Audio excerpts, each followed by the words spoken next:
Hello दोस्तों, हाजिर हूँ मैं आपके लिए एक न्यू मजेदार सी सीरीज लेकर। इस सीरीज की स्टोरी जानने के लिए हम जल्दी से बढ़ते हैं इसके फर्स्ट एपिसोड की तरफ। एपिसोड की शुरुआत में हमें हमारी फीमेल लीड जिया को दिखाया जाता है, जो कि एक ट्रेनिंग पर जंगल में आई थी यहाँ से कुछ जड़ी बूटियों को इकट्ठा करने के लिए। तभी उसे जंगल के बीचों बीच में से कुछ हलचल सुनाई दी, तो वो फौरन से जाकर देखती है कि ये ऊपर से क्या गिरा। आगे आकर उसने एक लड़के को बेहोश पड़ा हुआ देखा, जो कि हमारा मेल लीड ज़ियाफान होता है। वो फौरन से इसकी हेल्प करने लगी, कुछ देसी टोटकों का यूज करके उसे होश में ले आई। लेकिन जैसे ही ज़ियाफान होश में आया तो वो जिया पर निपट पड़ा, ये कहते हुए कि मुझे ड्रग दिया गया है, प्लीज आप मेरे साथ कोऑपरेट करो, मैं जो भी कर रहा हूँ इसके लिए आपको रीपे करूंगा। जिया भी खुद को बचाने के लिए कुछ नहीं कर पाई। नेक्स्ट सीन थोड़ी देर बाद का दिखाया जाता है। उसने देखा कि ज़ियाफान के पाँव पर चोट लगी हुई है। ये चोट काफी गहरी थी, इसलिए वो ज़ियाफान की हेल्प करने लगी इसे स्टिच करने में। आफ्टर दैट दोनों ही यहीं पर सो जाते हैं, क्योंकि रात के इस वक्त जंगल से बाहर जाना कोई खतरे से खाली नहीं था।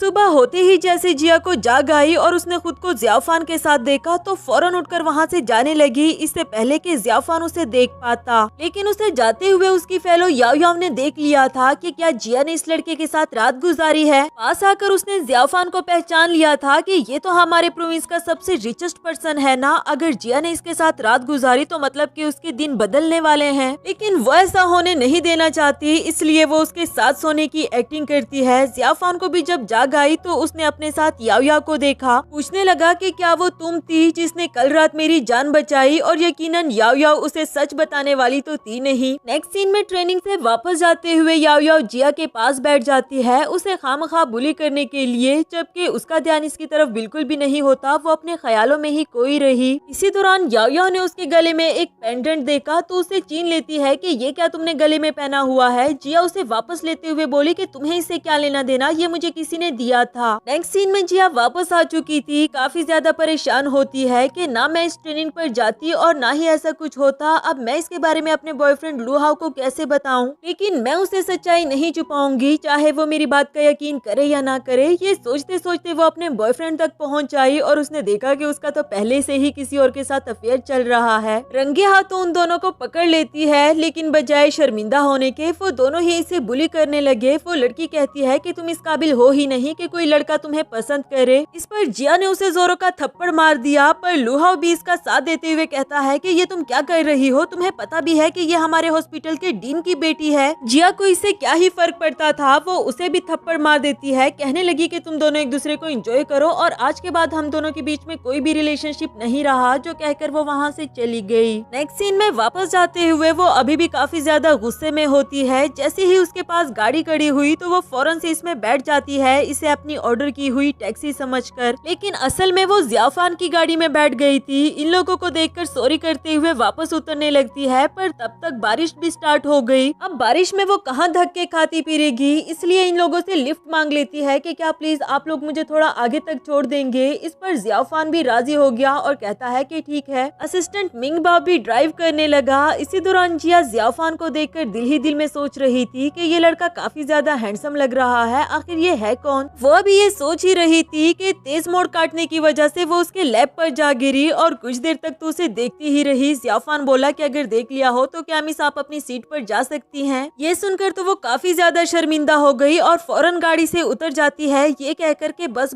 यहीं पर रोक दे, मेरा घर आ गया है। लेकिन इधर ज़ियाफान को ये लड़की कुछ जानी पहचानी लगी, इसलिए असिस्टेंट से कहने लगा कि याओ याओ को कॉल करके उसे बताओ कि मैं उसे मिलना चाहता हूँ, वो वही पेंडेंट भी पहन कर आए जो मैंने उसे दिया था। नेक्स्ट सीन में जिया की अडॉप्टिव मदर उसके कपड़े वॉश कर रही थी, जिसमें से उनको वही पेंडेंट मिलता है और ये अपने हस्बैंड को दिखाते हुए कहने लगी कि ये क्या है, दिखने से तो ये कोई आम सा पेंडेंट लग रहा है, पर इस पर ज़िया फैमिली का नाम क्यों लिखा हुआ है। मिस्टर चेन ने जब इस पेंडेंट को देखा तो वो खुश होते हुए बोले कि ये तो ज़िया फैमिली का टोकन है, वो लोग जिस लड़की को भी अपने घर की बहू बनाना चाहते हैं तो ये टोकन उसे दे देते हैं। बेगम अब तुम खुश हो जाओ, हमारे दिन बदलने वाले हैं। लेकिन उनको इस बात का अंदाजा भी जरूर था कि जिया इस शादी के लिए कभी भी नहीं मानेगी, क्योंकि वो तो पहले से ही किसी और के साथ रिलेशनशिप में है। नेक्स्ट सीन में मिस्टर चंद दूध की गिलास में नींद की गोली मिला देते हैं और फिर यही दूध का गिलास जिया को पिला दिया। उसे तो पता तक नहीं चला कि इसमें कुछ मिला हुआ है। अगली सुबह जब उसकी आंख खुली तो वो अपने घर में नहीं होती बल्कि किसी और के बेडरूम में थी। साथ ही उसे उसकी अडॉप्टिव मॉम की कॉल आई, जो इसे बताने लगी कि तुम ज़ियाओ फैमिली की बहू बनने होने वाली हो, कोई भी गड़बड़ करने की कोशिश मत करना। मैंने और तुम्हारे डैड ने तुम्हें पाला पोसा, अब तुम्हारी बारी है कि तुम भी हमें इसका बदला दो। जिया बोली कि मॉम आप ये क्या कह रही है, मैं जियाओ फैमिली में किसी को भी नहीं जानती। लेकिन मॉम कहने लगी कि मैंने तुम्हारे पास से वो टोकन देख लिया था, तुम्हें बस जैसा करने को कहा गया है वैसा ही करो, वरना तो मैं तुम्हारी ग्रैंडमा का कोई भी मेडिकल बिल पे नहीं करूंगी। ये कहकर मॉम कॉल काट देती है। ग्रैंडमा के नाम पर उसे ब्लैकमेल किया जा रहा था। दूसरी तरफ से डोर पर नॉक हुआ। बताया कि मैडम जल्दी से रेडी होकर बाहर आ जाए, ओल्ड लेडी आपसे मिलना चाहती है, जो कि जियाओ फान की दादी माँ थी। नेक्स्ट सीन में वो तैयार होकर बाहर आ गई थी। ग्रैंडमा को तो वो काफी ज्यादा पसंद आई, उसे काफी अच्छे से ट्रीट करती है। लेकिन जियाओ फान की सिस्टर जियाओलिन को बिल्कुल भी अच्छी नहीं लगी। वो इसे बुरा भला कह रही होती है कि हमारे घर में तुम्हारे लिए कोई भी जगह नहीं। तब तक जियाओ फान भी पहुंच आया था। जियाओलिन उसे पूछने लगी कि भाई क्या आप इससे शादी करोगे। उसने अभी तक जिया को नहीं देखा था, लेकिन जियाओलिन से कहने लगा कि तुम्हें अपनी भाभी के बारे में फजूल बातें करने की जरूरत नहीं। लेकिन जब उन दोनों ने एक दूसरे को देखा तो दोनों ही हैरान हो जाते हैं कि ये यहाँ पर क्या कर रहा है। दादी माँ पूछने लगी कि क्या मतलब, यही तो वो लड़की है जिससे तुम शादी करना चाहते हो, इसी को ही तो तुमने टोकन दिया था। लेकिन जियाओ फान कहता है कि नहीं, जिसे मैंने टोकन दिया था उसका नाम याओ याओ है। मिंग बाओ तुम फौरन से याओ याओ को कॉल करके पूछो कि मेरा दिया हुआ टोकन इस लड़की जिया के पास क्या कर रहा है। उसने भी बहाना लगा दिया कि असल में हम दोनों क्लास फेलो हैं, हम लोग ट्रेनिंग पर भी साथ गए थे, तो यकीनन उसने मेरा टोकन चुरा लिया होगा। जिया को तो कुछ पता नहीं होता कि कौन सा टोकन, लेकिन वो दिल ही दिल में सोच रही थी कि मेरे पेरेंट्स मुझे याओ याओ की जगह इसकी वाइफ बनाना चाहते हैं। खैर जियाओ फान ने उसे डांटना शुरू कर दिया कि तुम्हारी हिम्मत कैसे हुई हम लोगों को बेवकूफ बनाने की, अब तो तुम्हें हर हाल में पुलिस के हवाले किया जाएगा। पुलिस का नाम सुनकर जिया बोली कि नहीं प्लीज, मैंने कुछ भी जानबूझकर नहीं किया, बल्कि मेरे पेरेंट्स ने मुझे मजबूर किया था यहाँ पर आकर नाटक करने के लिए। इधर दादी माँ के लिए तो ये एक बड़ा सदमा था, उनको एपिलेप्सी का दौरा पड़ जाता है। सभी मिलकर उनको संभालने लगे, पर जिया को कोई भी उनके करीब आने नहीं देता। वो बोली कि अगर आप लोग मुझे मौका दे तो मैं इनको होश में ला सकती हूँ। जियाओलिन तो उसे दूर रहने के लिए ही कह रही थी कि ये सब कुछ तुम्हारी वजह से हुआ है, पर जियाओ फान बोला कि ठीक है मैं तुम्हें एक चांस देता हूँ। जो सुनकर जिया उन्हीं देसी टोटकों का यूज करके दादी माँ को होश में लाने की कोशिश कर रही थी। उसे देखकर जियाओ फान भी दिल ही दिल में सोच रहा था कि ये लड़की इतनी भी बुरी नहीं लगती, शायद ही ये सच कह रही हो कि इसके पेरेंट्स ने इसे मजबूर किया है। तब तक दादी माँ भी होश में आ गई थी। जियाओ फान बोला कि दादी माँ आपको अचानक से क्या हो गया। दादी माँ ने बताया कि तुम दोनों की शादी के बारे में तो मैंने हर जगह अनाउंसमेंट कर दी है, अब मैं क्या जवाब दूंगी लोगों को, ये तो हमारी इज्जत का सवाल बन चुका है। और तो और दूसरी तरफ से सर्वेंट मैरिज सर्टिफिकेट्स भी ले आई थी, जो कि दादी माँ ने ही बनवाने के लिए दिए थे। जियाओलिन बोली कि कुछ टाइम के बाद भाई इसे डाइवोर्स दे देगा तो बात ही खत्म हो जाएगी। इधर जिया बोली कि क्या कोई मेरी बात भी सुनेगा, आप लोगों को परेशान होने की जरूरत नहीं, मैं खुद ही मीडिया को बता दूंगी कि मैं ये शादी तोड़ना चाहती हूँ, इसलिए हम दोनों को साथ भी रहने की जरूरत नहीं। ये कहकर वो इनके घर से जाने लगती है। लेकिन तब तक बाहर काफी सारे प्रेस कॉन्फ्रेंस वाले पहुंच आए थे, जो जिया को देखकर तरह तरह के सवाल पूछने लगे कि क्या आप ही मिसेस जियाओ फान है, आप दोनों एक दूसरे से कैसे मिले थे, आप लोगों की लव स्टोरी कैसे स्टार्ट हुई, क्या आप दोनों की शादी हो गई है। इससे पहले कि वो कोई भी जवाब देती तब तक जियाओ फान पहुंच आया था, जो जिया को बिल्कुल अपनी वाइफ की तरह ट्रीट करने लगा कि क्या हुआ, तुम बाहर क्यों चली आई। जिया भी समझ चुकी थी, वो भी एक्टिंग करते हुए बोली कि मैं तो बस घर देख रही थी और पता ही नहीं चला कि कब बाहर आ पहुंची। नेक्स्ट सीन में गाड़ी में आने के बाद जियाओ फान उसे कह रहा था कि अगर लोगों को पता चलेगा कि मैंने तुमसे शादी कर लेने के बाद तुम्हें छोड़ भी दिया है तो यकीनन हमारी फैमिली का बुरा इमेज पड़ेगा, इसलिए जब तक मैं इसका कोई अच्छा सा सोल्यूशन ना सोच लूं तब तक तुम्हें मेरे घर में ही रहना होगा। इस बात के लिए जिया भी मान गई थी।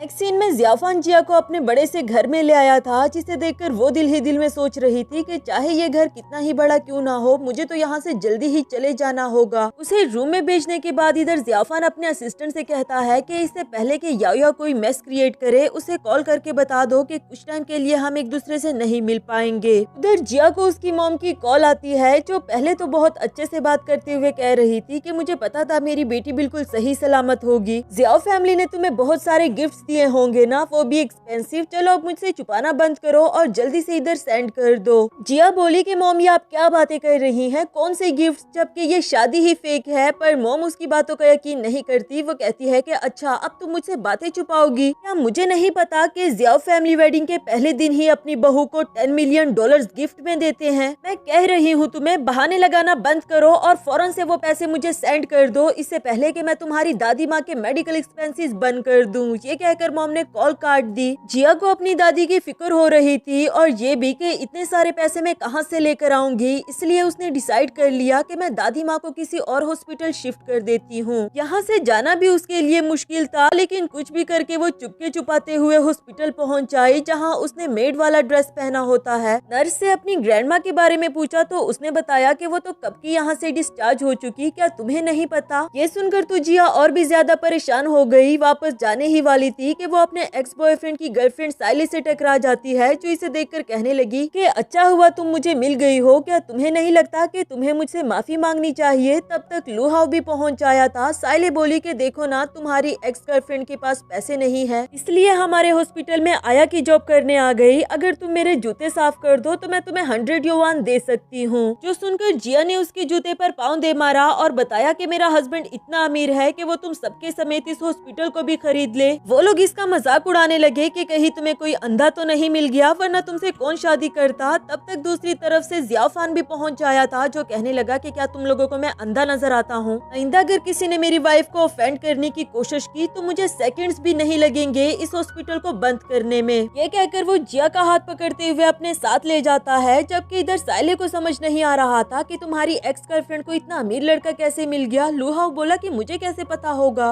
नेक्स्ट सीन में जिया जियाफान को सब कुछ सच सच बता देती है कि मैं हॉस्पिटल में अपनी दादी माँ को देखने के लिए आई थी, उनके नाम से ही मेरी फैमिली मुझे ब्लैकमेल कर रही है। जियाफान उसकी बातों का यकीन नहीं करता, उसके साथ बुरी तरह से पेश आते हुए कहता है कि मेरे साथ ट्रिक्स लड़ाना बंद करो, जब तक तुम मेरे घर में हो मुझसे पूछे बगैर कहीं नहीं जाओगी। जिया ने उससे एक आखिरी रिक्वेस्ट की कि मेरी ग्रैंडमा को किसी और हॉस्पिटल में शिफ्ट किया गया है, प्लीज मैं उनको एक बार देखना चाहती हूँ। इस पर जियाफान भी मान गया था, लेकिन उसने जिया से वो मेड वाली शर्ट उतरवा दी कि आइंदा तुम कभी भी इस तरह की अगली ड्रेसिंग नहीं करोगी। नेक्स्ट सीन में मिसेस चेन को दिखाया गया, जो इस हॉस्पिटल से भी जिया की ग्रैंडमा को लेकर जाना चाहती थी, क्योंकि यहाँ के एक्सपेंसेस काफी ज्यादा थे। तब तक जिया भी पहुँच आई थी, कहने लगी कि मेरी दादी माँ यहाँ से कहीं नहीं जाएगी, जितने भी एक्सपेंसेस होंगे वो मैं खुद ही भर लूंगी। जिस पर मॉम इसे डांटते हुए बोली कि अच्छा, मुझे तो तुम कह रही थी कि जिया फैमिली ने तुम्हें कुछ भी नहीं दिया और अब तुम ये सारे एक्सपेंसेस उठाने के लिए भी तैयार हो गई। ये बात डॉक्टर ने भी सुन ली थी। वो कहता है कि शायद आप ही मिसेस जियाफान है, आपके लिए हमारे हॉस्पिटल में सारे एक्सपेंसेस फ्री हैं, क्योंकि मिस्टर जियाफान हमारे हॉस्पिटल को फाइनेंशियली सपोर्ट कर रहे हैं। ये कहकर डॉक्टर वहाँ से चला गया और मॉम को काफी ज्यादा गुस्सा आ रहा था, क्योंकि अब वो किसी भी तरह जिया को ब्लैकमेल नहीं कर पाएगी। नेक्स्ट सीन में जब जिया घर पहुंची तो जियाफान पहले से ही उसका वेट कर रहा था। पूछने लगा कि तुम कुछ ज्यादा ही खुद को पावरफुल शो नहीं करवा रही? मेरी आइडेंटिटी का यूज करते हुए तुमने अपनी ग्रैंडमा के सारे बिल्स भी माफ करवा दिए। जिया बोली कि इसमें मेरी कोई गलती नहीं, बल्कि बाय चांस ही उस डॉक्टर ने मुझे पहचान लिया था। जिसके बाद उसने एक पेज पर ग्रैंडमा के सारे एक्सपेंसेस लिख दिए और उसे दिखाते हुए कहती है कि मैं ये सारे पैसे आपको वापस कर दूंगी। जियाफान बोला कि मेरे साथ मजाक कर रही हो क्या? तुम्हारे पास तो कोई जॉब तक नहीं। लेकिन वो ये कहते हुए चली गई कि अगर नहीं है तो क्या हुआ, मैं जल्दी ही कोई अच्छी जॉब ढूंढ लूंगी। नेक्स्ट सीन में वो काफी देर तक बैठकर सोचती रही कि मैंने जियाफान के सामने बड़ी बड़ी बातें तो कर ली है, पर इतने सारे पैसे मैं कहां से लेकर आऊंगी। तभी उसे याद आया कि लुहाव ने तो मुझे 120,000 युवान वापस करना था। फौरन उसे कॉल कर देती है कि मुझे मेरे पैसे वापस करो, अगर कल तक तुमने मुझे वो पैसे वापस नहीं किए तो फिर मैं तुम्हारी हरकतें पब्लिक कर दूंगी कि तुम किस तरह के इंसान हो।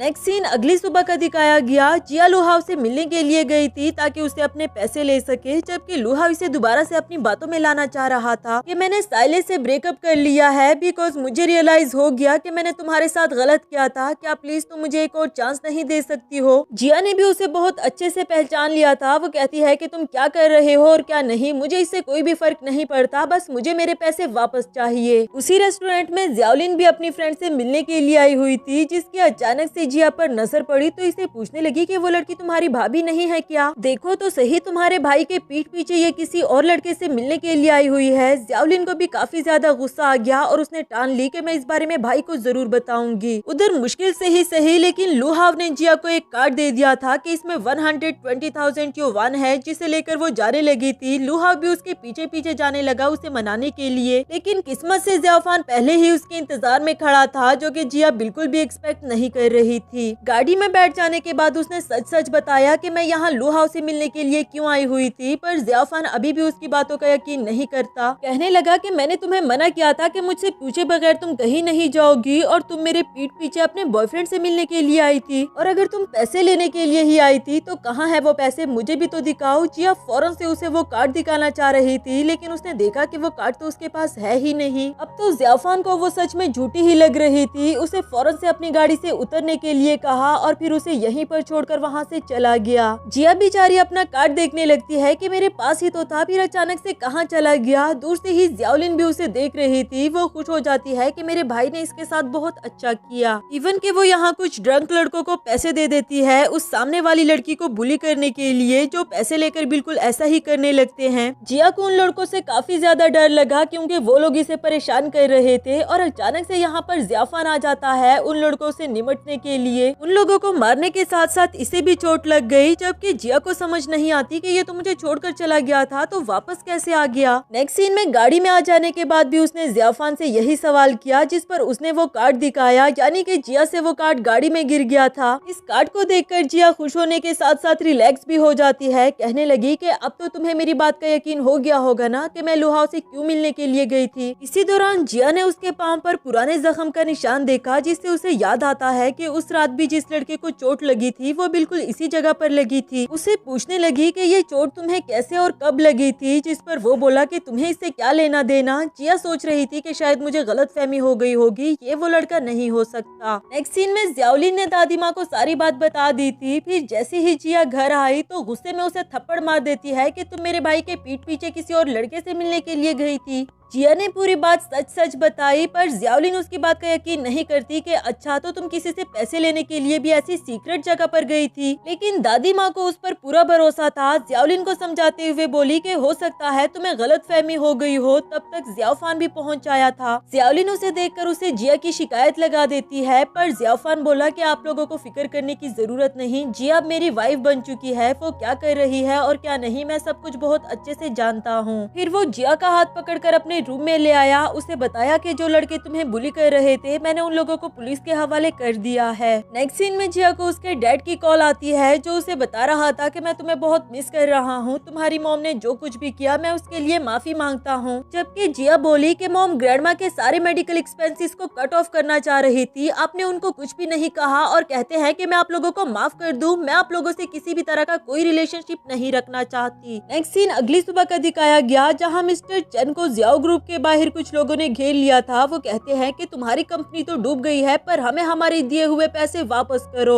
फॉर्चुनेटली उनको सामने जिया आती हुई नजर आई, तो इन लोगों से जान छुड़ाने के लिए कहने लगा कि वो मेरी बेटी है जिसकी शादी जियाओ फैमिली में हुई है, वो आपको ये सारे पैसे लौटा देगी। मिस्टर चन की बात मानकर वो सारे लोग जिया के पीछे पड़ जाते हैं कि तुम्हारे डैड ने हमसे लोन लिया था, अब वो सारे पैसे तुम्हें वापस करने होंगे क्योंकि तुम्हारी शादी जियाओ फैमिली में हुई है। उसने बताया भी कि मेरा अब उन लोगों के साथ कोई भी रिलेशनशिप नहीं रहा, लेकिन वो लोग फिर भी इसे बुली करते रहे। बाय चांस ज़ियाफान ने भी ये सारा सीन देख लिया था। वो फौरन से जिया को देखकर उसे बचाने के लिए आ जाता है और उन सब लोगों को वहाँ से भगा दिया। दोबारा अपनी जान बचाने पर जिया ने उसका शुक्रिया अदा किया, जबकि वो कह रहा था कि मैंने तुम्हें मना किया है ना कि मुझसे पूछे बगैर कहीं पर मत जाया करो। दूर ही खड़ी याओ ने जब जिया को ज़ियाफान के साथ देखा तो उसे काफी ज्यादा गुस्सा आ जाता है। ज़ियाओलिन को कॉल करके बताने लगी कि मेरे पास तुम्हारी भाभी के अगेंस्ट कुछ इन्फॉर्मेशन है। नेक्स्ट सीन में घर आने के बाद जिया ज़ियाफान के जख्म पर मरहम लगा रही थी। इसी दौरान वो इसकी तरफ अट्रैक्ट होने लगा, इवन के वो इसे किस भी करने वाला होता है, पर तब तक उसे फोन कॉल आ गई। कॉल अटेंड करने के बाद उसने जिया को बताया कि मुझे किसी जरूरी काम से बाहर जाना पड़ रहा है, मैं एक दफा दोबारा से तुम्हें बता रहा हूँ कि मेरे पूछे बगैर कहीं मत जाना। ज़ियाफान के चले जाने के बाद जिया की मॉम आती है, जो कि इसे पैसे मांगने के लिए ही आई थी कि तुम्हारा डैड भी घर छोड़कर भाग गया है, लोग बार बार हमारे घर उससे लोन लेने के लिए आते हैं, मैं उन लोगों के साथ क्या करूंगी, तुम भी मुझे पैसे नहीं दे रही, हमने तुम्हें पाला पोसा इतना बड़ा किया और आज तुम हमारे एहसानात का ये बदला दे रही हो।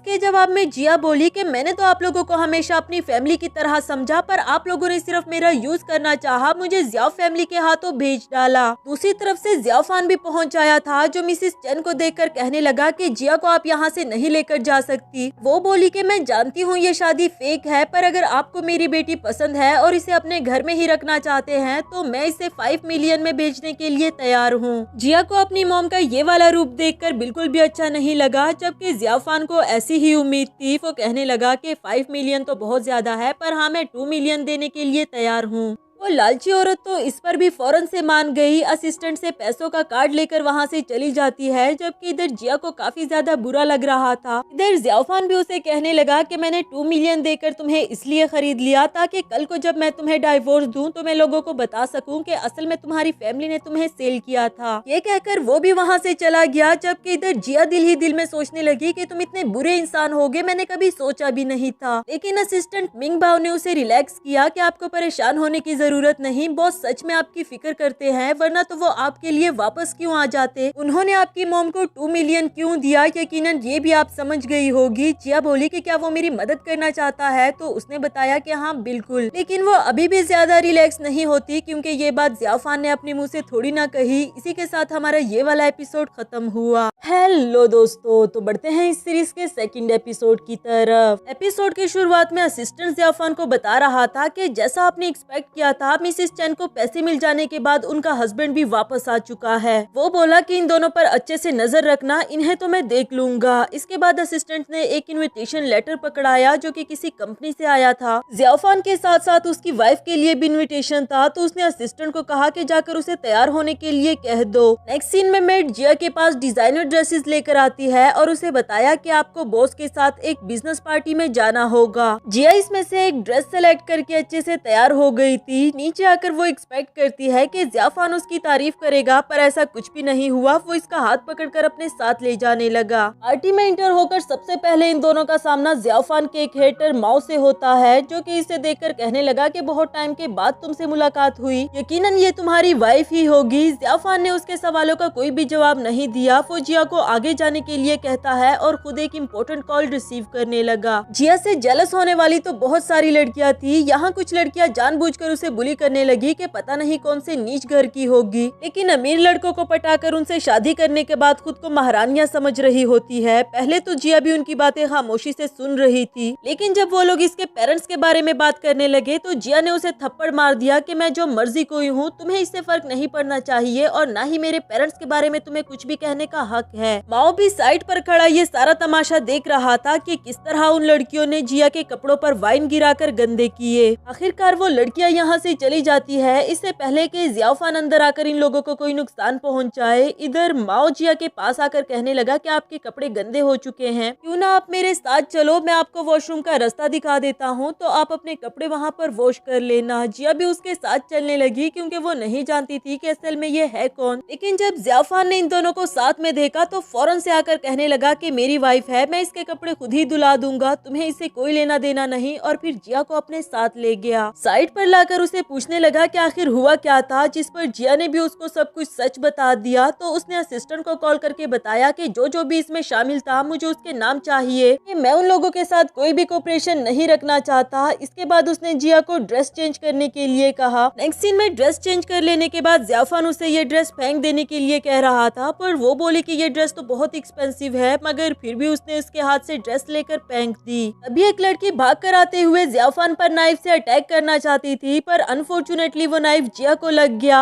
असिस्टेंट ने उस लड़की को पकड़ लिया और पूछने लगा कि आखिर तुम कौन हो। उधर जियाफान जिया से कहता है कि क्यों ना हम हॉस्पिटल चले, पर वो बोली कि नहीं कोई बात नहीं, ये एक छोटा सा ही जख्म है। घर आकर एक नर्स उसका ये जख्म स्टिच कर रही थी, जो कि उससे अच्छे से नहीं हो पा रहा था। तो जिया बोली कि मुझे दे दो, मैं खुद ही कर लूंगी। फिर जिस तरह से वो अपना जख्म स्टिच कर रही थी, इधर जियाफान को उस रात की याद आई कि उस दिन भी वो लड़की मेरा जख्म बिल्कुल ऐसे ही स्टिच कर रही थी। पहले वो जिया से पूछने ही वाला वाला था कि क्या उस रात मेरी मदद तुमने की थी, मगर फिर दिल ही दिल में सोचने लगा कि नहीं नहीं, वो तो याओ याओ थी, मुझे खामखा इससे नहीं पूछना चाहिए। तभी असिस्टेंट ने भी आकर बताया कि उस लड़की को माओ ने हायर किया था आप पर अटैक करने के लिए। जिया बोली कि क्या तुम दोनों के बीच में कुछ चल रहा है, जिस पर ज़ियाफान भी उसे चिन से पकड़ते हुए बोला कि क्या हुआ, तुम्हें डर लग रहा है कि मेरे साथ तुम सेफ नहीं, जिस पर वो कहने लगी कि ऐसा कुछ नहीं है, मैं जानती हूँ कि तुम हर बार मुझे प्रोटेक्ट कर लोगे। उसकी ये बात ज़ियाफान को काफी अच्छी लगी। वो दिल ही दिल में जिया की तरफ अट्रैक्ट भी होने लगा था, मगर फिर खुद को समझाते हुए कहता है कि मेरी शादी याओ याओ से होगी तो मुझे इसकी तरफ अट्रैक्ट होने से खुद पर कंट्रोल करना चाहिए। फिर उठकर वहाँ से चला गया। नेक्स्ट सीन में वो याओ याओ से मिलने के लिए आया था, पर अभी भी उसके दिलो दिमाग में जिया की बातें चल रही थी, जब उसने कहा था कि मैं जानती हूँ तुम हर बार मुझे प्रोटेक्ट कर लोगे। उसे समझ नहीं आती कि आखिर मुझे हो क्या रहा है। वो याओ याओ के पास से भी सॉरी करते हुए चला गया कि हम दोनों फिर कभी मिलेंगे। इधर याओ याओ को तो काफी ज्यादा गुस्सा आने लगा। नेक्स्ट सीन में ज़ियाफान ड्रंक होकर घर आया, साथ ही वो जिया को देखकर उसे किसेस करने लगता है, जबकि वो इसे खुद को छुड़ाना चाह रही थी। इसी दौरान उसे बिल्कुल वैसी फीलिंग्स आती है जब उसने फर्स्ट नाइट ज़ियाफान के साथ स्पेंड की थी, लेकिन किसी भी तरह वो खुद को छुड़ाते हुए वहाँ से अपने रूम में भाग गई। यहाँ भी वो यही सोच रही थी कि क्या ज़ियाफान ही वो लड़का है, पर उसे कुछ भी समझ नहीं आती। अगली सुबह नाश्ता करते हुए जिया सोच रही थी कि अब ज़ियाफान मुझसे कल रात के बारे में सॉरी करेगा, पर ऐसा कुछ भी नहीं हुआ। उसने सिर्फ इतना ही कहा कि कल रात मैं ड्रंक हो चुका था, जो सुनकर उसे भी दिल ही दिल में गुस्सा आने लगा और खुद को समझाते हुए कहती है कि मेरे दिल में इसके लिए फीलिंग्स नहीं आनी चाहिए, वैसे भी मैं इसकी रियल वाइफ नहीं। उसी तरफ याओ याओ ज़ियाओलिन को जिया के अगेंस्ट भड़का रही होती है, तो वो भी कहने लगी कि मैं उस लड़की को कभी भी हमारे घर में रहने नहीं दूंगी, मैं उसे अपने भाई की लाइफ से बाहर निकाल दूंगी। नेक्स्ट सीन में जिया दादी माँ से मिलने के लिए आ रही थी, तो ज़ियाओलिन उसे देखकर कहने लगी कि दादी माँ तो यहाँ पर नहीं है। फिर उसे रोकते हुए बोली कि मुझे माफ कर दो, मैं हमेशा तुम्हें गलत समझती रही, लेकिन मुझे एहसास हो चुका है और मैंने जो कुछ भी किया मैं उसके लिए शर्मिंदा हूँ। जिया ने तो उसे बहुत आसानी से माफ कर दिया, तो ज़ियाओलिन बोली कि क्यों ना हम दोनों साथ में डिनर करें, मुझे अच्छा लगेगा। जिया भी उसकी बात मान लेती है और उसके साथ चली गई। डिनर कर लेने के बाद ज़ियाओलिन उसे कहती है कि अब जब तुमने मुझे माफ कर ही दिया तो साथ में एक गिलास ड्रिंक भी कर लेते हैं अपनी फ्रेंडशिप का आगाज करने के लिए। आखिर वो ज़ियाफान की सिस्टर थी। जिया उसके साथ अच्छे रिलेशनशिप रखने के लिए ये भी कर देती है, पर असल में उसने इसे ट्रिक किया क्योंकि इस ड्रिंक में ड्रग मिला हुआ था, जिसके बाद ज़ियाओलिन उसे उसके एक्स बॉयफ्रेंड लुहाओ के हवाले कर देती है। वो भी इसे अपना चांस समझ रहा था जिया को वापस हासिल करने का, लेकिन वो इतनी भी आउट ऑफ माइंड नहीं हुई थी कि लुहाओ को ना पहचान पाए। वो उसे खुद से दूर रहने के लिए कह रही थी और आखिरकार तो उसे खुद को छुड़ाने के लिए बोतल भी दे मारा। फिर उससे बाहर भागकर खुद को बचाना चाहती थी, जहां फॉर्चुनेटली वो ज़ियाफान से टकरा जाती है और उसे देखते साथ ही उसे किसिस करने लगी। ज़ियाफान को समझ तो नहीं आई कि इसे हुआ क्या है, पर फौरन अपने असिस्टेंट से डॉक्टर को बुलाने के लिए कहा और जिया को भी रूम में ले आता है। अभी भी उसके लिए खुद को कंट्रोल करना काफी ज्यादा मुश्किल था, जबकि ज़ियाफान उसे संभालता रहा। दूसरी तरफ असिस्टेंट डॉक्टर को ले आया, जिसने जिया को एंटीडोट लगा दिया। उधर लुहा अपना सर पकड़कर जा रहा होता है और याओ याओ को बताया कि उस लड़की ने सारा प्लान चौपट कर दिया, जो सुनकर उसे काफी ज्यादा गुस्सा आने लगा। ज़ियाफान भी जिया को वापस ले जाते हुए याओ याओ को देख लेता है और पूछने लगा कि तुम यहाँ पर क्या कर रही हो, तो वो बहाना लगाते हुए बोली कि मैं तो बस फ्रेंड्स के साथ घूमने के लिए आई थी। लेकिन इन दोनों के जाने के बाद वो दिल ही दिल में कह रही होती है कि मैं जल्दी ही तुमसे ज़ियाफान को छीन लूंगी। अगली सुबह जब जिया को होश आया तो उसे अच्छे से याद था कि कल रात क्या हुआ था, लेकिन ज़ियाफान उसे डांटने लगा कि मैंने तुम्हें मना किया है ना कि मुझसे पूछे बगैर तुम कहीं पर नहीं जाओगी, तो फिर तुम वहाँ पर कर क्या रही थी। जब ज़ियाफान उसके साथ इतनी बुरी तरह से पेश आ रहा था तो जिया ने भी उसे सब कुछ सच सच बता दिया कि असल में मुझे तुम्हारी बहन ने ट्रिक किया था। इसमें याओ याओ भी उसके साथ शामिल थी, पर मैं जानती हूँ कि तुम्हें मेरी बात का यकीन नहीं आएगा, इसलिए मैं चाहती हूँ कि तुम जल्द से जल्द मुझे डाइवोर्स दे दो। अब ऐसा तो नहीं था कि ज़ियाफान उसका यकीन नहीं करना चाहता, क्योंकि उसे याद आया कि याओ याओ भी वहाँ पर मौजूद थी। लेकिन जब जिया ने डाइवोर्स की बात की तो उसे गुस्सा आ जाता है, कहने लगा कि मैं तुम्हारा ये शौक भी पूरा कर दूंगा, और फिर वहाँ से चला गया। नेक्स्ट सीन में असिस्टेंट ज़ियाफान को बता रहा था कि आपके स्टिचेस उतरवाने की डेट 2 दिन पहले की थी, अब आपको उतरवा लेने चाहिए। ऊपर ये बातें जिया भी सुन रही थी। उसे तो वैसे भी शक था कि कहीं ज़ियाफान ही उस रात वाला लड़का तो नहीं, इसीलिए ही वो डॉक्टर बनकर उसके स्टिचेस उतारने के लिए आ जाती है। ये देखकर ही उसने पहचान लिए कि ये मेरे लगाए हुए स्टिचेस है। इसका मतलब तो ये हुआ कि उस रात वाला लड़का ज़ियाफान था। अब वो काफी ज्यादा नर्वस हो चुकी थी। ज़ियाफान के उसके रोकने पर भी नहीं रुकी, फौरन वहाँ से जाने लगी और यहाँ बाय चांस वो माओ से टकरा जाती है, जो इसे देखकर कहने लगा कि मैंने तुम्हारे बारे में काफी कुछ अच्छा सुन रखा है कि तुम बहुत अच्छी मेडिकल स्टूडेंट हो, तो क्यों ना तुम मेरी भी डिजीज को ट्रीट करो। लेकिन जिया ये कहकर चली गई कि मेरे पास इतना टाइम नहीं। इधर जियाफान भी चुपके से इन दोनों को देख रहा था, सोचने लगा कि आखिर वो डॉक्टर बनकर क्यों आई थी और माओ के पास क्या कर रही है, कहीं ये दोनों मिले हुए तो नहीं। नेक्स्ट सीन में जब जियाफान घर आया तो जिया ने उसका जख्म जल्दी ठीक होने के लिए कुछ मेडिसिन का सूप बनाया था, पर जियाफान दिल ही दिल में अभी भी उस पर शक कर रहा होता है कि यकीनन इसमें इसने कुछ मिलाया होगा। कुछ देर के बाद जब जिया घर से बाहर जा रही थी तो दोबारा उसको माओ मिला, जो उसे यही कह रहा था कि तुम जितने भी पैसे मांगो मैं तुम्हें देने के लिए तैयार हूँ, पर तुम्हें मेरा डिजीज ट्रीट करना होगा। इवन के जबरदस्ती उसे 1 मिलियन का चेक पकड़ा कर चला गया कि मैं तुम्हारा इंतजार करूंगा। ऊपर से जियाफान भी इन दोनों को साथ देख लेता है और उसका शक और ज्यादा बढ़ गया। इधर जिया सोच रही थी कि ये पैसे भी कुछ कम नहीं, मैं जियाफान का लोन चुका दूंगी और वैसे भी इसका ट्रीटमेंट करने में क्या ही हर्ज है। अंदर जाकर जब उसने जियाफान को ये चेक पकड़ाया तो वो इस पर गुस्सा होकर कहने लगा कि तुम्हारा माओ के साथ क्या लेना देना है, आखिर तुम क्या चाहती हो। मैं जानता हूँ कि उस वक्त तुम ही डॉक्टर बनकर हॉस्पिटल आई थी, ये सब कुछ तुमसे माओ करवा रहा होगा ना, तुम कितनी बड़ी धोखेबाज हो। जिया कहने लगी कि नहीं, ऐसा बिल्कुल भी नहीं, उससे मिलना तो एक इत्तेफाक था और हॉस्पिटल आने के बारे में वो सच इसलिए नहीं बताती कि वैसे भी हम दोनों की डाइवोर्स होने वाली है, तो बताने का फायदा ही क्या। कहने लगी अगर तुम्हें मुझसे इतना ही डर लग रहा है तो तुम मुझे डाइवोर्स क्यों नहीं दे देते। उधर जियाफान को तो और भी ज्यादा गुस्सा आ गया,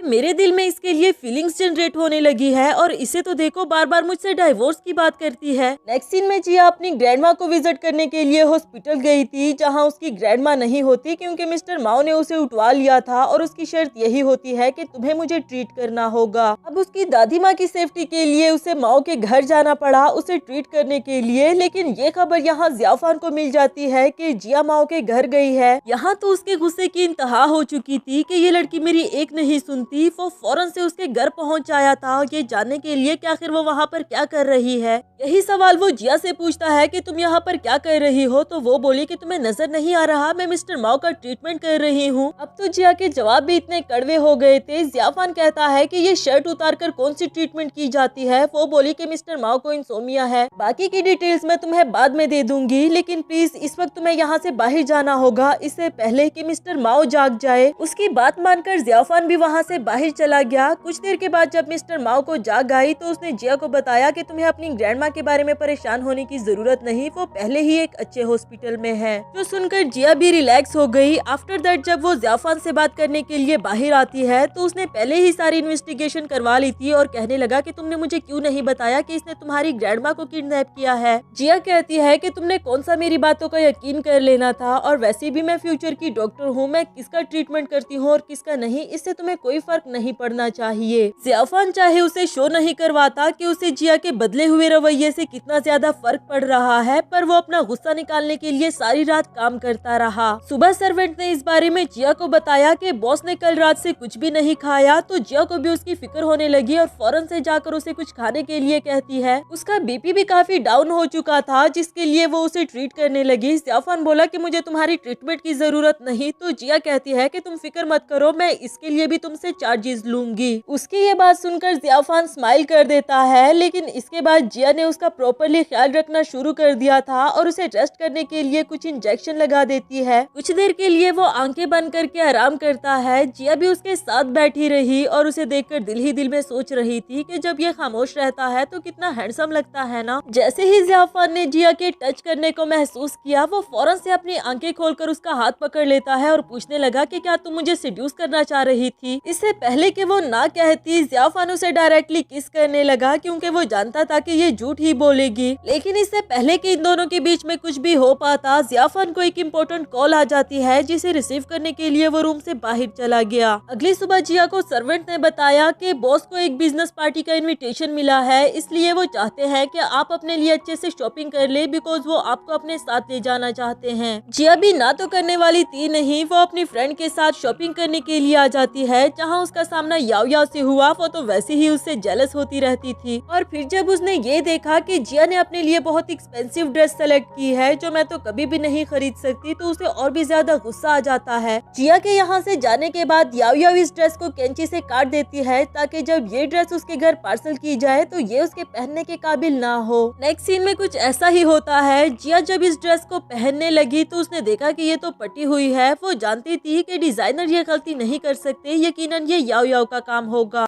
लेकिन फॉर्चुनेटली जियाफान ने उसके लिए एक ड्रेस सेलेक्ट की थी। वो इसे लाते हुए बोला कि मैं चाहता हूँ तुम इस ड्रेस को पहनो। नेक्स्ट सीन पार्टी का दिखाया गया जहाँ याओ याओ भी आई थी। वो दिल ही दिल में काफी ज्यादा खुश हो रही थी कि यहाँ पर जिया तो नहीं आ पाएगी क्योंकि उसकी ड्रेस पहनने के काबिल ही नहीं थी। लेकिन उसकी उम्मीदों पर पानी फिर गया। वो दोनों जैसे ही इंटर हुए तो यहाँ पर सभी लोग उनकी तारीफें करने लगे कि ये कितना ब्यूटीफुल कपल लग रहा है। फिर जब उसे जिया अकेले में नजर आई तो जाकर उसे ताने मारने लगी कि क्या फायदा अगर तुम जियाफान की वाइफ हो भी तो मैं जानती हूँ कि वो जल्दी ही तुम्हें छोड़ देगा। जिया को भी दिल ही दिल में यही लगता था कि शायद मैंने याओ याओ के हक पर डाका मारा है। पार्टी से वापस जाते हुए भी वो जियाफान से डाइवोर्स के बारे में ही बात कर रही थी। हमेशा की तरह उसे डाइवोर्स का वर्ड सुनकर गुस्सा आ जाता है, लेकिन अचानक से उसने अपनी गाड़ी में कुछ आवाज महसूस की और तभी उसने देखा कि यहाँ पर तो बॉम्ब फिक्स्ड है। जैसे ही दोनों गाड़ी से उतरे तो वो गाड़ी बॉम्ब से उड़ जाती है। सिर्फ यही नहीं बल्कि कुछ लोगों ने भी आकर जियाफान पर अटैक करना शुरू कर दिया। इसी दौरान वो नाइफ से जख्मी भी हो जाता है। जिया को उसकी ये हालत देखकर बिल्कुल भी अच्छा नहीं लग रहा था और उसे तसल्ली देते हुए कहती है कि प्लीज तुम हिम्मत मत हारो, तुम बिल्कुल ठीक हो जाओगे, प्लीज कोई हमारी मदद करे, जियाफान को हॉस्पिटल लेकर जाओ। नेक्स्ट सीन हॉस्पिटल का दिखाया गया जहाँ जियाफान को इमरजेंसी रूम में इंटर कर दिया जाता है। जिया को उसकी काफी ज्यादा फिक्र हो रही थी। दूसरी तरफ यहाँ पर जियाओलिन भी अपने भाई के बारे में सुनकर पहुँच आई थी और वो इस सब का इल्जाम जिया को दे रही थी कि ये सब कुछ तुम्हारी वजह से हुआ। जिया भी खामोशी के साथ उसके सारे इल्जामात और ताने सुनती रही। तभी डॉक्टर ने आकर बताया कि हमने तो अपनी तरफ से पूरी कोशिश की, लेकिन जियाफान को कब होश आता है हम इसके बारे में कुछ नहीं कह सकते। नेक्स्ट सीन में जिया जियाफान के पास बैठकर उसे कह रही थी कि तुमने हमेशा मेरी हेल्प की, हमेशा मुझे प्रोटेक्ट किया, पर मैंने क्या किया? मैं तो तुम्हारे लिए कुछ भी नहीं कर पाई, बल्कि हमेशा मेरी वजह से ही तुम्हें नुकसान उठाना पड़ा। लेकिन अब मैं तुम्हें अपनी वजह से कोई भी नुकसान पहुंचने नहीं दूंगी। अगर सब यही चाहते हैं कि तुम मुझे डाइवोर्स दे दो तो ठीक है, मैं भी इस डाइवोर्स से खुश हूँ। यहाँ अचानक से जियाफान ने जिया का हाथ पकड़ लिया था। वो इसके ऊपर गिरते गिरते बच गई, लेकिन एंड टाइम पर दूसरी तरफ से जियाओलिन, दादी माँ और याओ याओ भी इंटर हो गए। जियाओलिन उसे जियाफान के इतना करीब देखकर डांटते हुए कहने लगी कि तुम्हें मेरे भाई की हालत नजर नहीं आ रही जो अभी भी उसे सेड्यूस करने की कोशिश कर रही हो। वो दादी माँ को भी जिया के अगेंस्ट करना चाह रही थी, जबकि जिया कहने लगी कि ऐसा कुछ भी नहीं है, ये देखो जियाफान ने खुद ही मेरा हाथ पकड़ा था। जियाओलिन तो अभी भी जिया के अगेंस्ट ही बोल रही थी, लेकिन दादी माँ ने उसे चुप करवा दिया कि तुम्हें जियाफान की हालत नजर नहीं आ रही, क्या अभी भी तुम्हारे पास लड़ने का वक्त है? जो कहने के बाद दादी माँ तो रूम से बाहर चली गई और इन दोनों को यहाँ पर मौका मिल गया जिया को बुली करने का। जिया कहने लगी कि तुमने तो मुझसे माफी मांगी थी कि तुम आइंदा मुझे बुली नहीं करोगी, तो क्या वो सब कुछ झूठ था? जियाओलिन बोली कि तुम्हें क्या लगता है कि मैं तुमसे माफी मांगूंगी? तुमने अपनी औकात देखी है? वो सब कुछ मैंने सिर्फ इसलिए किया क्योंकि मैं तुम्हें अपने भाई की लाइफ से बाहर निकालना चाहती थी। इधर ये सारी बातें जियाफान ने भी सुन ली, उसे होश आ चुका था। जियाओलिन की कोई भी बात सुने बगैर उसे रूम से बाहर जाने के लिए कहा और याओ याओ को अपने सामने देखकर वो जिया का हाथ भी छोड़ देता है। याओ याओ से कहने लगा कि जिया अभी भी मेरी वाइफ है, इसलिए उसे प्रोटेक्ट करना मेरी जिम्मेदारी थी, पर तुम फिक्र नहीं करो, हम दोनों जल्दी ही एक दूसरे से डाइवोर्स लेने वाले हैं। इधर जिया वैसे तो डाइवोर्स की बात करती रहती थी, लेकिन आज जियाफान के मुंह से डाइवोर्स की बात सुनकर उसे बिल्कुल भी अच्छा नहीं लगा। वो काफी ज्यादा हर्ट हो जाती है, लेकिन वो कुछ कह भी तो नहीं सकती सिवाय खामोश हो जाने के। कुछ भी कहे बगैर वो रूम से बाहर चली गई। अभी यहाँ पर एक रूम से मिस्टर माओ निकला, जो कि जियाफान के रूम में जांगते हुए दिल ही दिल में कहने लगा कि आज तो तुम बच गए हो, इसे अपनी किस्मत समझो। यानी कि यह अटैक किसी और ने नहीं बल्कि मिस्टर माओ ने करवाया था और इसका इल्जाम खामखा बेचारी जिया पर लग गया। इसी के साथ हमारा ये वाला एपिसोड भी खत्म हुआ।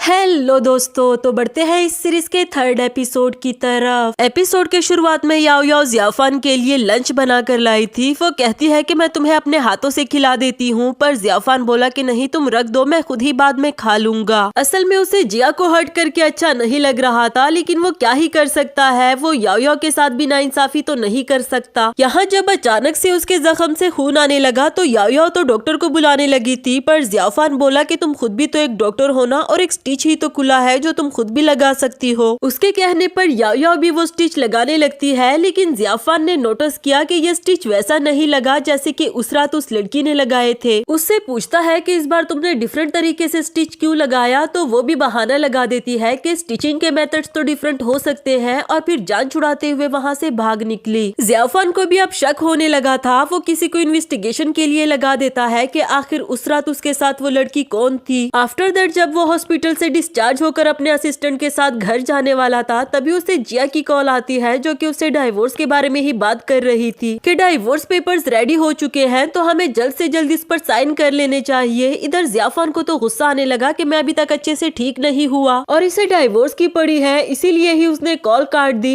इधर जिया मिस्टर माओ के पास पहुंच चुकी थी उनका ट्रीटमेंट करने के लिए, जो बातों ही बातों में जिया से कहता है कि मैं जानता हूँ तुम्हारी और जियाफान की मैरिज फेक मैरिज है, लेकिन तुम फिक्र नहीं करो, मैं इसके बारे में किसी को नहीं बताऊंगा। लेकिन अगर तुम मेरा साथ दो तो मैं तुम्हें हमेशा के लिए भी उसकी वाइफ बना सकता हूँ। तुम खुद ही सोचो कि अगर वो आज मर जाए तो तुम हमेशा के लिए उसकी वाइफ बनकर रहोगी और उसकी आधी जायदाद भी तुम्हारे नाम हो जाएगी। जिया पूछती है कि क्या मतलब, कहीं तुम ये तो नहीं चाहते कि मैं उसको मारने में तुम्हारा साथ दूं? देखो मिस्टर माओ, मैं एक डॉक्टर हूँ और यहाँ तुम्हारा ट्रीटमेंट करने के लिए आई हूँ। मुझसे इस तरह के किसी भी फेवर की उम्मीद मत रखना, मैं आपकी पुलिस में कंप्लेन भी कर सकती हूँ। लेकिन मिस्टर माओ उसे ब्लैकमेल करने लगा। वो एक वीडियो दिखाते हुए कहता है कि तुम्हारी दादी माँ अभी भी मेरे इख्तियार में है, अब बाकी तुम पर डिपेंड करता है कि तुम क्या डिसीजन लेती हो, अपनी ग्रैंड माँ को बचाओ या फिर जियाफान को जो जल्दी ही तुम्हें डाइवोर्स देने वाला है। नेक्स्ट सीन में जियाफान ने जिया को अपने पास बुलाया था, उसे अपने एक नए कजन जाओ से मिलाने के लिए। जियाओलिन भी इसके साथ ही होती है। जाओ ने जब उसे अपने साथ ड्रिंक करने के लिए कहा तो जियाफान ने उसके हाथ से गिलास ले लिया कि तुम्हारी भाभी ड्रिंक नहीं कर सकती, उसकी जगह मैं कर लेता हूँ। फिर थोड़ी देर के बाद ही ड्रंक होने का बहाना करके जिया को अपने साथ ले जाने लगा। इधर जियाओलिन सोच रही थी कि मेरा भाई इतनी जल्दी तो ड्रंक नहीं होता। उनके पीछे जाकर देखने लगी कि कहीं ये लड़की मेरे भाई को कोई नुकसान ना पहुंचा दे। उधर जिया जियाफान से कह रही थी कि तुमने मेरी दादी माँ को ढूंढ लिया है ना? वो बोला कि हाँ, तुम फिक्र नहीं करो, सब कुछ हमारे प्लान के अकॉर्डिंग होगा। साथ ही वो उसे किस करने लगता है, तो ये बोली कि तुम मुझे सेड्यूस क्यों कर रहे हो,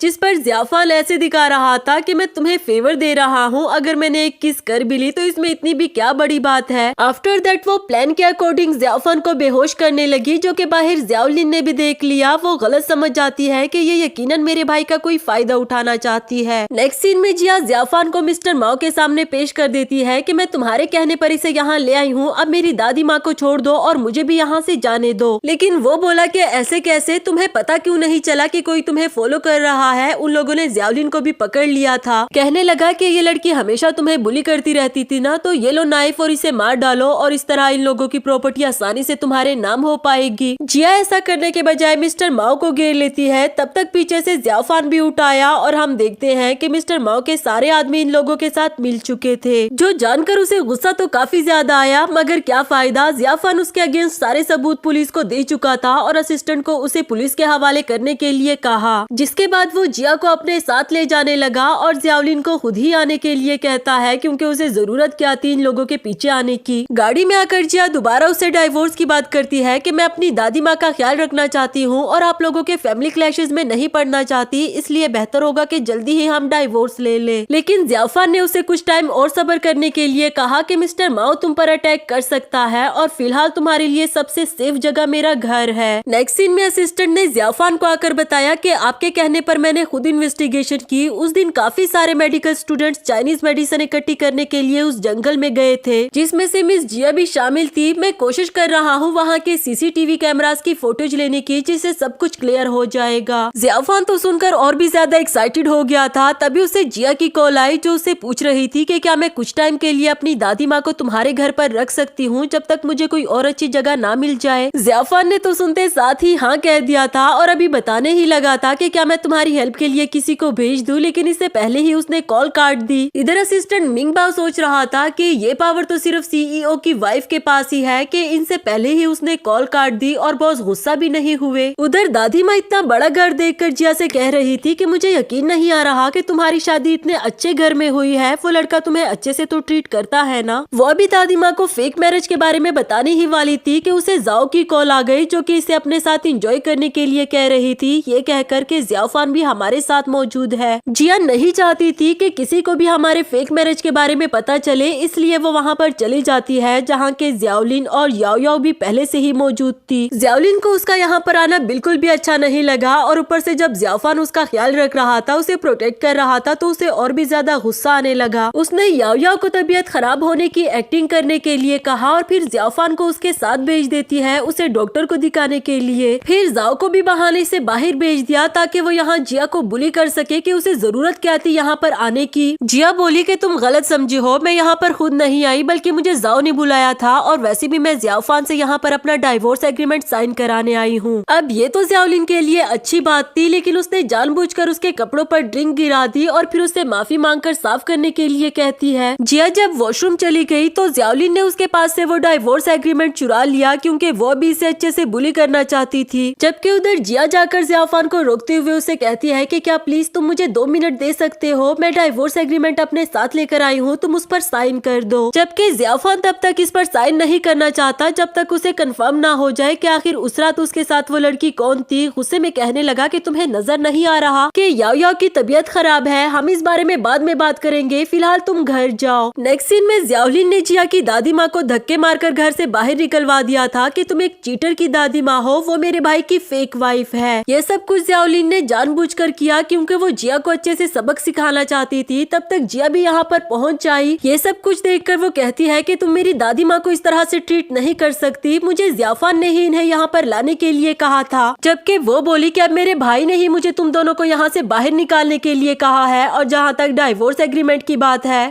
तो मैं वो पेपर्स तुम्हारे लिए खुद ही अपने भाई से साइन करवा लूंगी। अब तुम दोनों को यहाँ पर रहने की जरूरत नहीं, फौरन जाओ यहाँ से, ये पकड़ो अपना सामान। जिया सोच रही थी कि ज़ियाफान ने कभी भी मुझे याओ याओ के सामने अच्छे से ट्रीट नहीं किया, इसका मतलब तो यही है कि ये सब कुछ वही चाहता है, इसलिए वो कोई भी सवाल जवाब नहीं करती। इवन कि उसने ज़ियाफान को कॉल तक करने की जहमत नहीं की और अपना सामान लेकर वहाँ से जाने लगी। नेक्स्ट सीन में जिया सोच रही थी कि अब मैं अपनी दादी माँ को कहाँ लेकर जाऊँ क्योंकि उसके पास ऐसी कोई भी जगह नहीं बची जहां वो अपनी दादी माँ को ले जा सके। जबकि दादी माँ उसे पूछ रही थी कि तुम्हें उस लड़के से फेक मैरिज करने की क्या जरूरत थी, क्या इसलिए कि तुम मेरे मेडिकल एक्सपेंसेस पे कर सको। उस बेचारी पर क्या कुछ गुजरा वो इस बारे में अपनी दादी माँ को बताकर परेशान नहीं करना चाहती थी, इसलिए कहने लगी कि ऐसा कुछ भी नहीं है, ज़ियाफान ने मुझे हमेशा बहुत अच्छे से ट्रीट किया, उससे शादी करने की क्या वजह थी ये मैं आपको फिलहाल नहीं बता सकती। दादी माँ भी इतनी बेवकूफ तो नहीं थी जिन्हें समझ ना आ रहा हो कि उनकी ग्रैंड चाइल्ड उनसे झूठ बोल रही है। इसी के साथ हमारा ये वाला एपिसोड भी खत्म हुआ।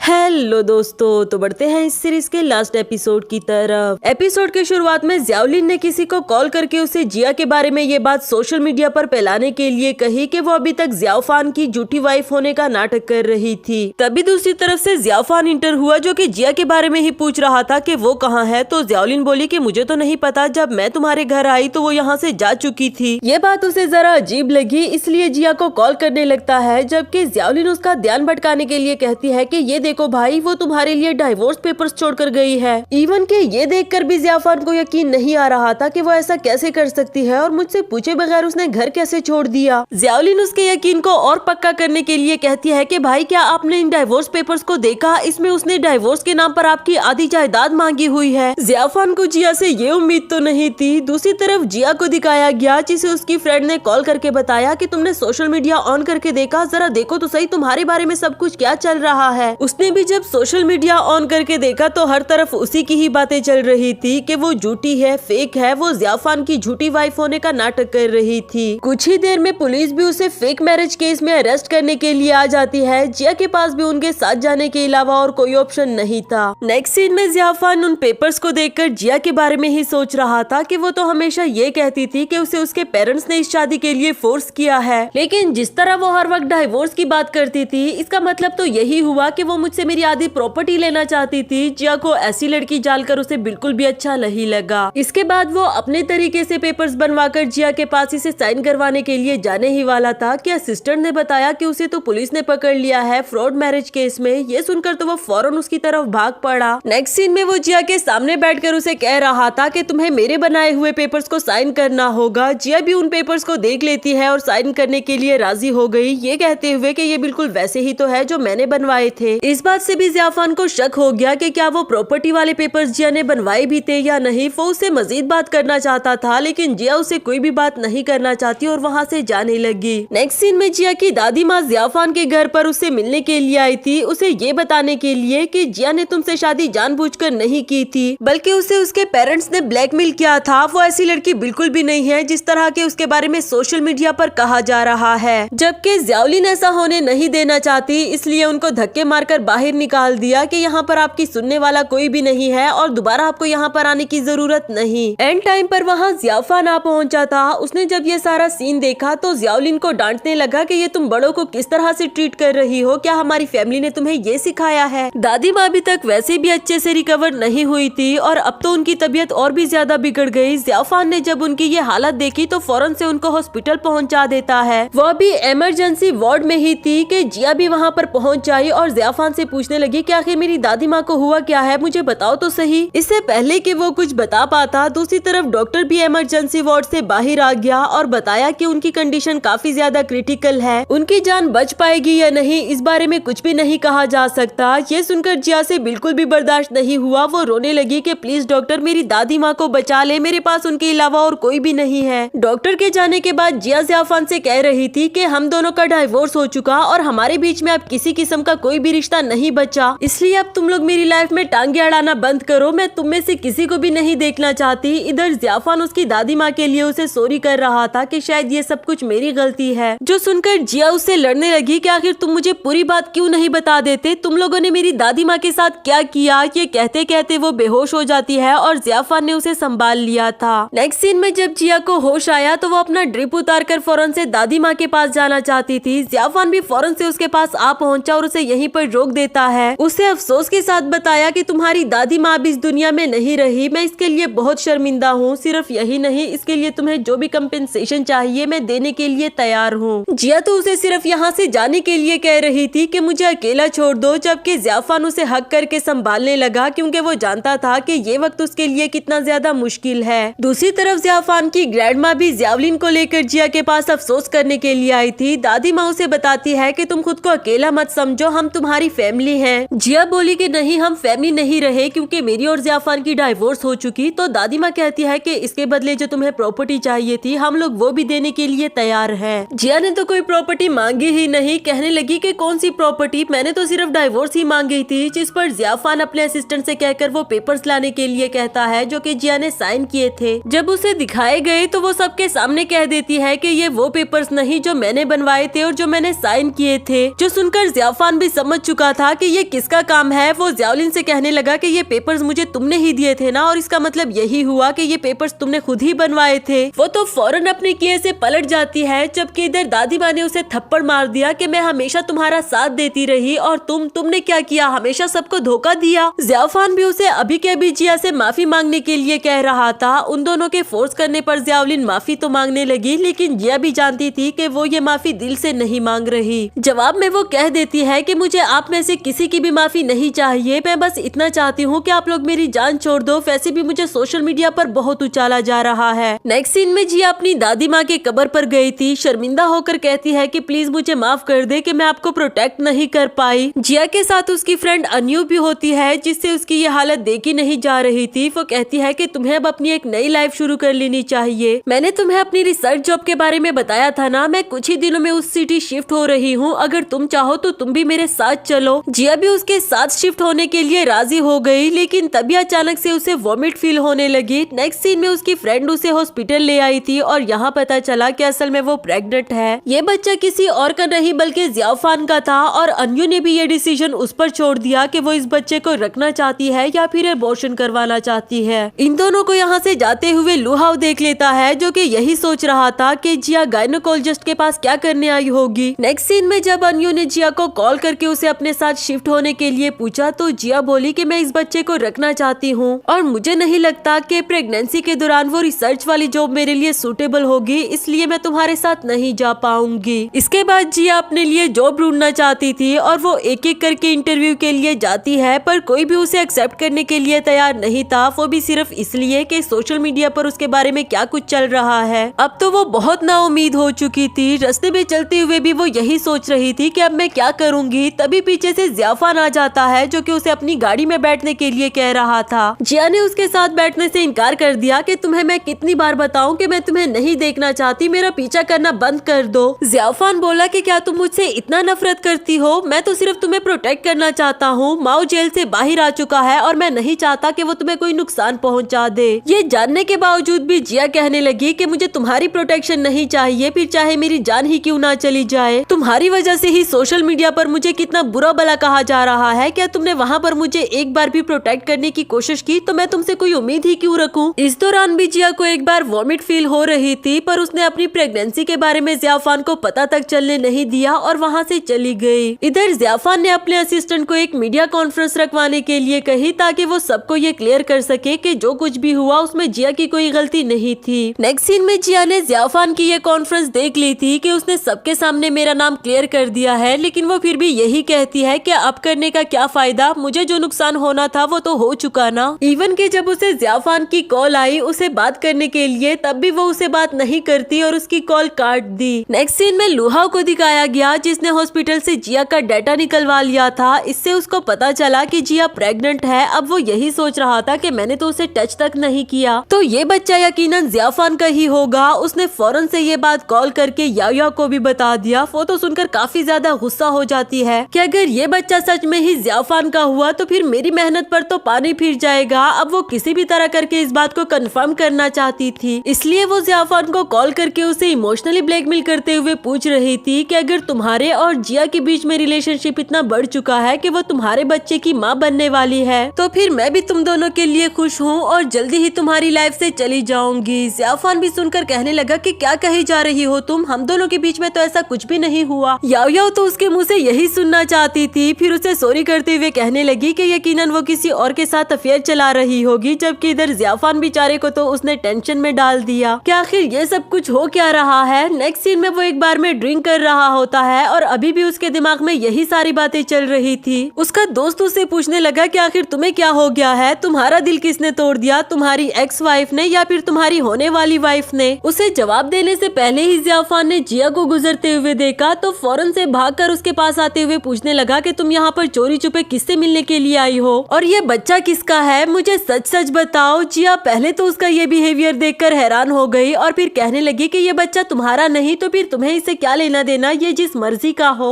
जो कहने के बाद जिया उठे हुए वहाँ से जाने लगी, पर इधर जियाफान ने उसका हाथ पकड़कर उसे हक कर दिया और पूछने लगा कि क्या आज से 3 महीने पहले उस रात मेरे पास तुम ही थी जिसने मुझे रेस्क्यू किया था। जिया उसके सामने अनजान बन जाती है कि तुम किस बारे में बात कर रहे हो, मुझे नहीं पता, फिर वहाँ से चली जाती है। इधर जियाफान को बिल्कुल भी अच्छा नहीं लगा। इधर जिया भी दिल ही दिल में जियाफान और अपने होने वाले बच्चे से माफी मांग रही थी, क्योंकि उसे लगता है कि जियाफान याओ को पसंद करता है तो हम दोनों का रिलेशनशिप कभी भी अच्छा नहीं चल सकता। इधर याओ ने भी उसे यहाँ से जाते हुए देख लिया, जिस पर उसे काफी ज्यादा गुस्सा आ जाता है। जियाफान के पास जाकर उसे पूछने लगी कि क्या तुमने यहाँ पर जिया को बुलाया था? अब तो तुम दोनों के बीच में कोई भी रिश्ता नहीं रहा ना, और तुमने मुझसे वादा किया था कि उसे डाइवोर्स देने के बाद तुम मुझसे शादी करोगे। अब प्लीज अपने इस वादे को पूरा करो ना। जियाफान पहले ही काफी डिस्टर्ब था, वो उसके सवालों का कोई भी जवाब नहीं देता और उठकर वहाँ से जाने लगा। घर आकर वो सबसे पहले अपनी दादी माँ को यही बताता है कि मैं याओ से शादी करने के लिए तैयार हूँ, जबकि दादी माँ जानती थी कि वो जिया को लाइक करता है। उसे समझाते हुए कहती है कि बेटा शादी कोई बच्चों का खेल नहीं, तुम्हें बहुत सोच समझ कर फैसला करना होगा, वरना तो तुम तीनों की लाइफ ही खराब हो जाएगी। जियाफान ने बताया कि दादी माँ जिया प्रेग्नेंट है और वो बच्चा मेरा नहीं, तो क्या आपको लगता है कि हम दोनों के बीच में कोई भी रिलेशन बन पाएगा? जो कहकर वो वहाँ से चला गया और इधर दादी माँ को भी यकीन नहीं आ रहा था कि ऐसा कैसे हो सकता है। नेक्स्ट सीन में जिया को फ्री मेडिकल कैंप लगाने की कॉल आती है, जिसके साथ वो भी जाने के लिए तैयार हो गई थी। कॉल काटने के बाद उसने सोशल मीडिया पर ही देखा कि जियाफान ने अपनी एंगेजमेंट की अनाउंसमेंट कर दी थी। ये देखकर उसे अच्छा तो नहीं लगा, पर ये सब कुछ होने का अंदाजा तो उसे पहले से ही था। नेक्स्ट सीन अगली सुबह का दिखाया गया, जब वो मेडिकल कैंप पर पहुंच आई थी। अचानक से उसे सामने जियाफान आते हुए नजर आया, जिसकी शर्ट खून से भरी हुई थी, तो वो फौरन से जाकर उसे रेस्क्यू करने लगी। लेकिन ऐसा लगता है कि जियाफान ने ये सब कुछ जानबूझकर किया था ताकि वो जिया के करीब आ सके, क्योंकि जब जिया उसके जख्मों पर मरहम लगा रही थी तो जियाफान उसे पूछने लगा कि क्या तुम्हें ये जानकर बुरा नहीं लगा कि आज मेरी और याओ की एंगेजमेंट है? तो जिया कहने लगी कि इसमें बुरा लगने वाली क्या बात, और वैसे भी हम दोनों की डाइवोर्स हो चुकी है। उसका ये कोल्ड बिहेवियर जियाफान को हर्ट कर देता है कि क्या इतने टाइम से उसके दिल में मेरे लिए कोई भी जगह नहीं बनी। यहाँ जियाफान तो बेहोश हो गया था और असिस्टेंट जिया को जाने से रोक रहा होता है कि जब तक बॉस को होश ना आ जाए तब तक आप उनके पास ही क्यों नहीं रुक जाती। लेकिन वो बोली कि अब जियाफान बिल्कुल ठीक है। तभी दूसरी तरफ से याव याव भी पहुंच जाई ब्राइड के ड्रेस में और उसे थप्पड़ मारते हुए कहने लगी कि तुम्हारी हिम्मत कैसे हुई जियाफान को सेड्यूस करने की। जिया बहुत नॉर्मल वे में बोली कि वो खुद मेरे पास चल कर आया और खुद ही चाहता था कि मैं उसकी हेल्प करूं, और फिर वहां से चली गई। नेक्स्ट सीन में जब जियाफान को होश आया तो वो याव याव से पूछने लगा कि तुमने तो कहा था कि स्टिचिंग के मेथड्स डिफरेंट हो सकते हैं, तो फिर जिया ने हमेशा सेम मेथड का यूज क्यों किया। उसे अब याव याव की बातों पर भरोसा नहीं रहा था, उसे अपने रूम से भी बाहर भेज देता है और अब तो उसे पक्का शक होने लगा था कि उस रात जो मेरे पास लड़की थी वो कोई और नहीं बल्कि जिया ही होगी। मिंगबाओ को कॉल करके उससे उस रात की सीसीटीवी कैमरास की रिपोर्ट मांगी। नेक्स्ट सीन में हम देखते हैं कि वो जिया के पास पहुंच आया था और आते साथ ही उसे हग कर देता है। उसे बताया कि मैं जान चुका हूँ, उस रात मुझे तुमने ही रेस्क्यू किया था, मैंने सीसीटीवी कैमरास की रिकॉर्डिंग देख ली है, अब तो जिया के पास भी झूठ बोलने का कोई रास्ता नहीं बचा। आफ्टर दैट जियाफान जिया को वो टोकन वाला नेकलेस भी वापस दे देता है कि ये उस रात मैंने तुम्हें दिया था, तो तुमने इसे उतारा ही क्यों, तुम्हें पता है जो भी मिसअंडरस्टैंडिंग हुई वो सिर्फ इसकी वजह से हुई। लेकिन फिर भी जिया उसे अच्छे से बात नहीं करती, उसके साथ जो कुछ भी हुआ वो कुछ कम तो नहीं था। वो जियाफान को यहाँ से जाने के लिए कह रही थी। उसके कहने पर जियाफान भी वहाँ से जाने लगा, पर वो दिल ही दिल में कह रहा था कि मैं गिव अप नहीं करूंगा, मैं तुम्हारा दिल वापस से जीत लूंगा। उसके जाने के बाद जिया को एक इंटरव्यू के लिए कॉल आती है। अगली सुबह वो ये इंटरव्यू देने के लिए चली गई क्योंकि इस वक्त उसे जॉब की बहुत सख्त जरूरत थी। लेकिन हम देखते हैं कि वो कोई और नहीं बल्कि मिस्टर माओ था, जो कि उससे अपना बदला लेना चाहता है कि तुमने जियाफान के साथ मिलकर मेरे साथ जो भी किया वो अच्छा नहीं किया। जियाफान भी जिया की लोकेशन को ट्रेस करते हुए वहाँ पर पहुँच आया था और सही टाइम पर ही वो आकर जिया को बचा लेता है। माओ से तो वो बाद में डील करेगा, लेकिन फिलहाल वो जिया को हॉस्पिटल ले आया था और उसके बारे में काफी ज्यादा वरीड हो रहा होता है। दादी माँ भी यहाँ पर पहुँच चुकी थी और उसे हौसला देते हुए कहती है कि तुम फिक्र नहीं करो, सब कुछ ठीक हो जाएगा, जिया भी बिल्कुल ठीक हो जाएगी। नेक्स्ट सीन कुछ देर बाद का दिखाया गया, जहाँ जियाफान भी जिया के पास बैठे बैठे सो गया था। जब जिया को होश आया तो जियाफान उसे कहने लगा कि तुम बिल्कुल ठीक हो और हमारा बच्चा भी बिल्कुल ठीक है। इधर जियाफान का जिया के पास होना उसे काफी ज्यादा अच्छा लगा, लेकिन दादी माँ जानती थी कि इन दोनों का रिलेशनशिप अभी भी पहले की तरह नहीं बना, इसलिए जियाफान को वहाँ से बाहर भेजकर दादी माँ जिया को अच्छे से समझा देती है कि जो कुछ भी हुआ इसमें जियाफान का कोई भी कसूर नहीं। मैंने जियाफान की आंखों में तुम्हारे लिए प्यार देखा है और मैं यकीन के साथ कह सकती हूँ कि वो हमेशा तुम्हें बहुत खुश रखेगा। नेक्स्ट सीन में जियाफान ने याओ याओ को घेर लिया था कि तुम इतना टाइम मुझसे झूठ बोलती रही, जिस पर वो इससे माफी मांग रही होती है कि प्लीज मुझे माफ कर दो और मुझे जाने दो, पुलिस के हवाले मत करना। ये वाला सारा सीन जिया ने भी देख लिया था और उसे जियाफान की बात याद आई कि ये सब कुछ सिर्फ एक मिसअंडरस्टैंडिंग थी और अब उसे इस बात का यकीन भी हो गया। जियाफान भी अब उसे काफी अच्छे से ट्रीट करने लगा था। इन दोनों के बीच में से मिसअंडरस्टैंडिंग भी खत्म हो गई, जिसके बाद जियाफान ने उससे एक डायमंड की रिंग के साथ शादी के लिए प्रपोज किया। जिया भी उससे शादी करने के लिए राजी हो जाती है और यहाँ से इन दोनों की हैप्पी लाइफ स्टार्ट हो गई, जबकि इसी के साथ हमारी इस सीरीज की भी हैप्पी एंडिंग हुई।